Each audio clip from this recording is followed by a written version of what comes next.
Hi guys, I'm back with another video. Today's video is going to be Friday Night Smackdown News number 90. There's not a lot of news, so let's just get right into it. So the first thing is Paul Heyman starts off Friday Night Smackdown. There's a Paul Heyman segment, and Paul Heyman is interrupted by Sami Zayn, and Sami Zayn has his own segment. The second thing is a tag team match, Sheamus and Drew McIntyre versus Hit Row. The winners of the tag team match are Drew McIntyre and Sheamus. Third thing, Viking Raiders segment. Fourth thing, Karrion Kross segment. Fifth thing is a singles match, Lacey Evans versus Cameron Harris, which is a jobber. And the winner of the singles match is Lacey Evans. Sixth thing, Jimmy Uso has segments throughout the show, because Jimmy Uso is trying to contact his brother Jay, who hasn't been talking to the Bloodline ever since the Royal Rumble pay-per-view. They're thinking that Jimmy might leave the Bloodline, but that's not the case, as we'll get to see it.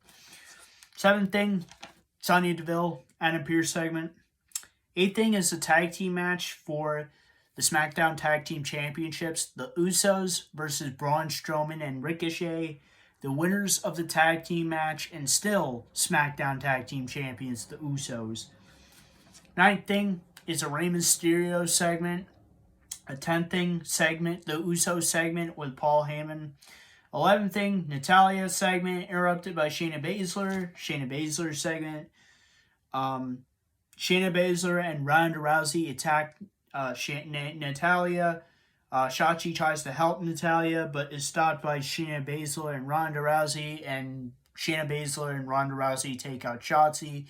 Next week, on Friday Night Smackdown, there will be a tag team match between Natalya and Shotzi versus Ronda Rousey and Shayna Baszler. 12th thing, Sami Zayn and Jey Uso segment. Pretty much this segment is Sami Zayn explaining to Jey Uso what he did at the Royal Rumble.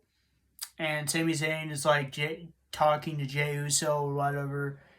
And earlier in the night, Sami Zayn said some things to Paul Heyman about how Roman Reigns is an abusive leader, and eventually that the Usos and Solo Sikoa will leave him because of his abusive behavior. And basically, in this segment, Jey Uso acknowledges that Roman Reigns is an abusive leader. He's an abusive cousin. And if you don't know this already, that's pretty much what it is. If you haven't seen the match between Jey Uso and Roman Reigns in a Hell in a Cell a few years ago, go watch that match. It was good. And that proves that Roman Reigns is an abusive leader, an abusive cousin, because pretty much that match was because Jey Uso did not want to join the Bloodline, and Jey Uso lost to Roman Reigns in a singles match earlier that year, and they wanted one more match, and Roman Reigns pretty much beat the fuck out of Jey Uso. He beat him so bad that Jimmy and Paul Heyman had to stop Roman Reigns from beating him up that bad, and that's what caused Jey Uso to join the Bloodline.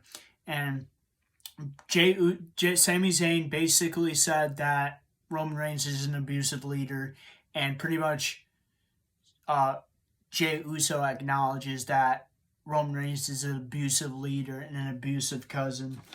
13th thing, interview with LA Knight. Tag team match, Liv Morgan, Raquel Rodriguez versus Sonya Deville and Chelsea Green. The winners of the tag team match, Liv Morgan and Raquel Rodriguez. 15th thing, exclusive interview with Charlotte Flair. And the 16th thing is a fatal four-way match. Winner becomes number one contender for Gunther's Intercontinental Championship. And this match will take place next week on Friday Night Smackdown. Karrion Kross versus Rey Mysterio versus Madcap Moss versus Santos Escobar. The winner of the Fatal 4-Way match is Madcap Moss. So, originally, I wanted either Karrion Kross or Santos Escobar to win this match, but that didn't happen. My reasoning is because that Rey Mysterio already had a match with Gunther already, and Gunther pretty much destroyed him. And that feud pretty much ended immediately after because they went into the feud with Rey Mysterio and Karrion Kross. I didn't think Madcap Moss was going to win because I didn't think he was ready yet. Here's some things about Madcap Moss I have to say. I think Madcap Moss's character is okay. I like his ring attire. I like his character. But there's two things that need to happen before I get more into Madcap Moss. The first thing is change his theme song. I don't like his theme song. Generally, I don't like any WWE theme song right now because they're all pretty bad. Except for the original ones like Randy Orton, John Cena, Roman Reigns, and a few other people. But generally, WWE theme songs currently are not great, and they really need to change a bunch of them, especially Madcap Moss. And another thing, I think they need to develop Madcap Moss's character more.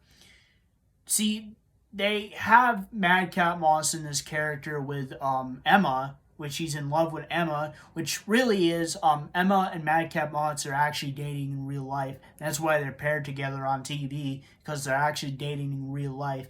But just because Emma is with Madcap Moss doesn't really develop his character. So I'm willing to hope that Triple H will eventually develop Madcap Moss's character more and possibly change his theme song. The theme song thing is a minor thing in the scheme of things, but I think the really big thing here is they need to develop Madcap Moss's character. So what do I think is going to happen next week? Gunther's going to beat Madcap Moss. I'm sorry for the Madcap Moss fans. I don't think he's going to win.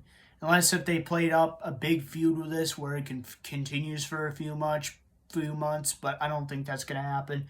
I think Triple H is going to try to keep Gunther as Intercontinental Champion as long as possible and possibly beat the longest reigning Intercontinental Champion in history, the Honky Tonk Man, but I'm not too sure about that yet. But it's a possibility. What about the other people? I wanted Karrion Kross to win because I thought it would be a good feud between Gunther and Karrion Kross. It's something that they didn't do in NXT, which I thought would have been really good, but they could have done it in the main roster if Karrion Kross won tonight, but it didn't happen. I think it would be a great feud. Another feud I mentioned should have happened is Drew McIntyre versus Gunther. I thought that would be another great match, but Drew McIntyre and Sheamus are in a feud with the Viking Raiders, and Drew McIntyre's occupied being a tag team competitor right now. So I don't think that match is going to happen really anytime soon. Why did I want Santos Escobar to win? This would be another NXT situation. I feel like they could have had a great feud in NXT if they really wanted to do it, but Santos Escobar is more a cruiserweight, and he would probably be in the same boat of Rey Mysterio, where he gets destroyed by Gunther. While Rey Mysterio didn't get destroyed by Gunther, he had a good fight, but he didn't win. And simply, I think the same thing would happen to Santos Escobar. That's pretty much me explaining that match.